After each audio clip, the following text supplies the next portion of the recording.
कि उससे भी मोक्ष नहीं मिलेगा, वो केवल लोक रंजन की चीज है। हम ध्यान कर लें कि हम यहाँ चले जाएं, भगवान का नाम ले ले, व्रत कर लें। आज हम व्रत रखते हैं ना, जैसे नवरात्रों के व्रत आते हैं, तो व्रत रखने से पहले हम क्या इकट्ठा करने लगते हैं, ऐसे ही होता है। पहले ये दे देते, अरे एक 7 दिन व्रत रखने हैं, समाज के चावल भी लिया, साबूदाना भी लिया, ये भी लिया, वो भी लिया, ऐसे ही होता है ना। तो वो भी तो मोह है ना, बंधा हुआ है कि हमको पेट के लिए करना है ना। तो वो भगवान कहता है कि वही कह रहा है कि वो सब चीजें है ना लोक रंजन की हैं, कि व्रत रख लेना, अपने आप को उपवास रख के शरीर को सुखाने वाले काम कर लेना। भगवान का कहना है जब तक अंदर से तुम्हारे वो भावना उत्पन्न नहीं होगी, है ना, जैसे कि जीव जंतुओं पर दया करना।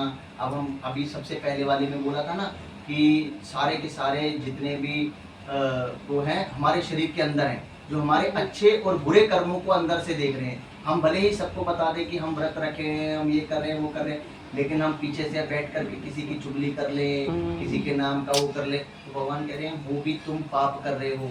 किसी के अपने पीछे किसी का नाम लेकर के उसके बारे में कुछ भी बोल रहे हो ना, वो भी पाप है।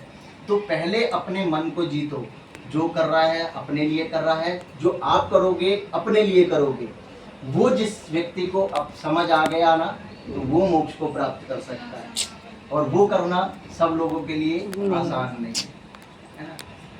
तो इसलिए कहते हैं कि जितना हो सके, चाहे 1 मिनट भी निकालो तो भगवान के नाम का निकालो, भूल जाओ सब कुछ, कोई भी खाना बनाना ये वो, 1 2 4 5 मिनट में कुछ भी नहीं जाता। भगवान ने कहा ना कि कितना 100 वर्ष का आयु दी है, 100 वर्ष तो आज नहीं रही, 60 वर्ष 65 वर्ष भी वो बहुत बड़ी बात होती है। तो 100 वर्ष वाला जमाना चला गया, आज से 20 साल पहले वाले जो लोग थे वो 100 वर्ष जी के गए, अब तो और कम होते जा रहे हैं। तो भगवान कह रहे हैं उतनी आयु दी है, उसमें भी आधा टाइम तो हम सोने में निकालते हैं, आधा आलस में निकालते हैं, आधा बाकी काम करने में निकालते हैं, तो कुछ जो बचेगा तो वो बचता ही नहीं है हमारे पास समय।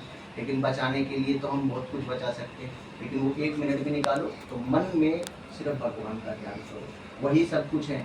आत्मा, अब हम कहते हैं ना कि हम मंदिर चले जाएं, तीर्थ में चले जाएं, हमारे अंदर ही तो सारा कुछ भगवान ने बोला। आत्मा ही जो है वो कौन है, ब्रह्मा का रूप बताया ना, ब्रह्मा का रूप है, भगवान का ही रूप है। तो जिस दिन कहते हैं ना कि आत्मा जिस दिन भगवान को देखेगा वही उसी के साथ मिल जाएगा, है ना।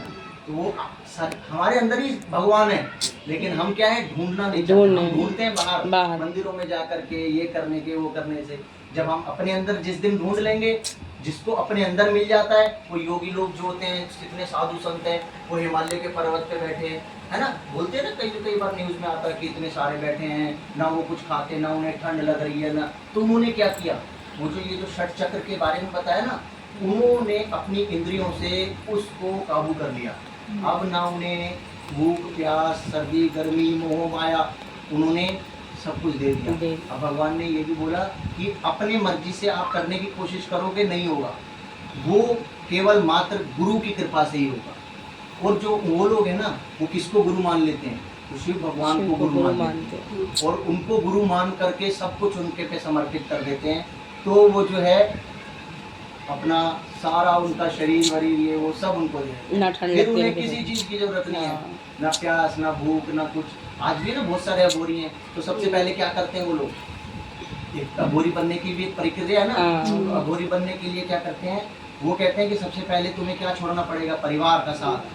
सबसे पहले वो परिवार का, चाहे आपके माता पिता जिंदा हो, आप जिंदा हो, वो आपका भी श्राद्ध करवाते हैं।